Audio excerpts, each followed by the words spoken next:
সবাই যখন নীরব ভূমিকায়, ছাত্ররা যাদের আইডল মানতেন তারা এখন ছাত্রদের বিপক্ষে অবস্থান করছেন। কোটা সংস্কার আন্দোলনে এবার ছাত্রদের পক্ষে কথা বললেন শরীফুল ইসলাম এবং তাওহিদ হৃদয়। তবে এখনও মুখ খোলেনি বাংলাদেশের অন্যতম আইডল, বিশ্বের 1 নম্বর অলরাউন্ডার সাকিব আল হাসান কোটা সংস্কার আন্দোলন নিয়ে।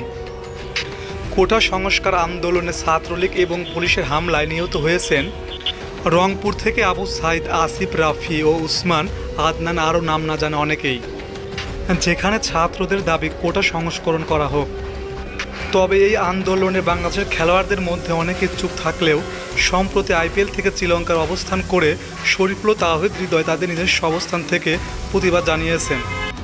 তাই তার ভেরিফাই ফেসবুক পেজ থেকে লিখেছেন, সব কিছু থেকে দূরে আছি, তাই অনেক কিছু দেখা হয়নি আমার প্রাণের ইউনিভার্সিটি, আর রক্তাক্ত না হোক।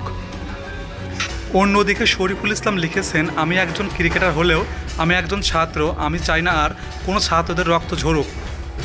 আর বন্ধুরা, শরীফুল ইসলামের কথা আপনাদের কেমন লেগেছে প্লিজ কমেন্ট করে জানান আপনার মতামতটি। আর ভিডিওটা ভালো লাগলে প্লিজ চ্যানেলটি সাবস্ক্রাইব করে দিবেন এরকম আপডেট খবর পেতে। ধন্যবাদ সবাইকে।